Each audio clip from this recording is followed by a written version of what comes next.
Friend, welcome back to my channel.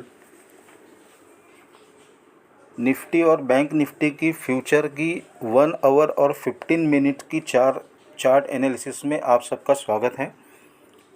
जैसे कि आप देख रहे हैं, मैंने 1 आवर का चार्ट जो है वो लगा लिया है। अगर हम लोग फ्राइडे के मूव की अगर बात करें तो इंडेक्स और फ्यूचर ने लगभग दोनों साइड में मूव किया है। अपर साइड में भी मूव किया है और डाउन साइड में भी मूव किया है।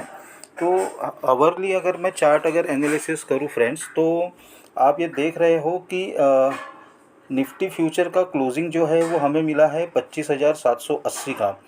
तो मान के चलिए, अगर कल अगर निफ्टी फ्यूचर अगर थोड़ा बहुत अगर डाउन अगर ओपन होता है, मान के चलिए 25,730 25,725 के आसपास अगर डाउन में अगर ओपन होता है 50-60 पॉइंट, और वहाँ पे कुछ टाइम बिताता है, लगभग आधा घंटा अगर वहाँ पे अगर टाइम बिताने के बाद में एक रेंज बना के अगर ब्रेकआउट देता है, तो निफ्टी फ्यूचर जो है वो हम लोगों को 25,900 और 25,950 के आसपास का जो पॉइंट्स है, वो रेंज है, वो हम लोगों को दिखा सकती है।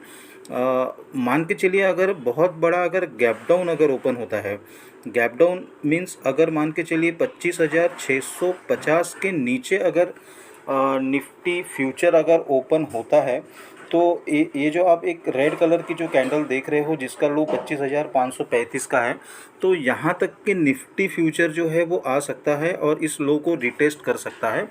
इट मीन्स हम लोगों को तकरीबन 50-60-100 पॉइंट के आसपास का एक ये मूव जो है ये दिख सकता है।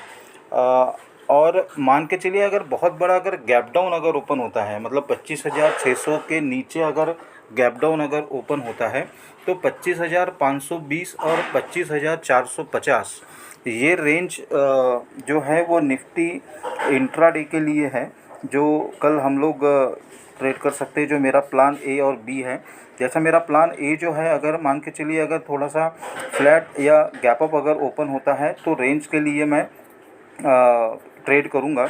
और अगर मान के चलिए अगर गैप डाउन अगर ओपन होता है, तो 25,500 और 25,450 ये रेंज के लिए मेरा प्लान रहेगा। और मान के चलिए 15 मिनट्स के चार्ट में हम लोग देखते हैं कि कैसे रह सकता है, कहाँ पे सपोर्ट और कहाँ पे रेजिस्टेंस है। तो ये फ्रेंड्स, मैंने 15 मिनट का जो है वो चार्ट लगा लिया है।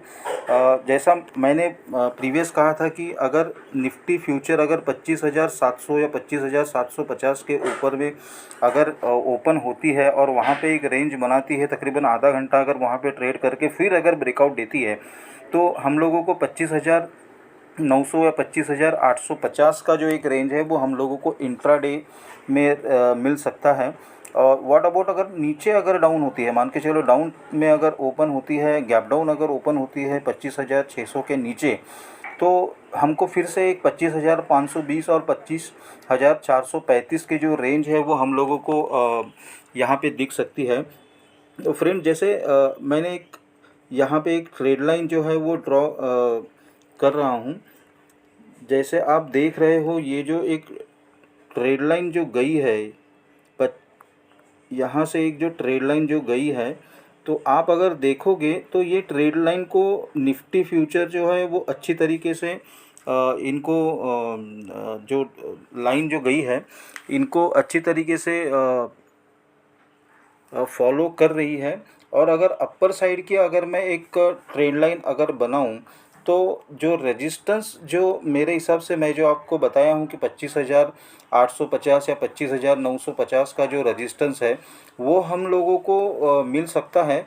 तो यहाँ से अगर मैं एक ट्रेड लाइन अगर अपवर्ड में अगर बनाऊं, तो ये जो रेंज जो जा रही है ना, ये जो फ्यूचर की जो रेंज है, ये अगर आप देखोगे तो नियर अबाउट मेरे हिसाब से अगर यहाँ पे अगर देखते हैं हम लोग, तो यहाँ पे देखिए कि 25,900 के आसपास का एक रजिस्टेंस जो है वो ट्रेड लाइन का निफ्टी फ्यूचर को मिल सकता है।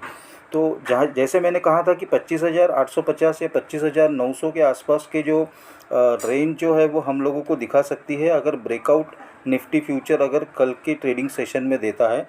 फ्रेंड्स, ये जो मैं आपको जो सारे लेवल्स बताता हूँ वो सिर्फ एजुकेशनल पर्पस के लिए है। इसमें बाय और सेल का कोई रिकमेंडेशन नहीं है। कोई भी ट्रेड लेने से पहले आप आपके फाइनेंशियल एडवाइज़र की मदद ज़रूर लें। तो आज के लिए फ्रेंड्स बस इतना ही। मिलते हैं कल नए लेवल के साथ और नए मार्केट एनालिसिस के साथ। Thank you.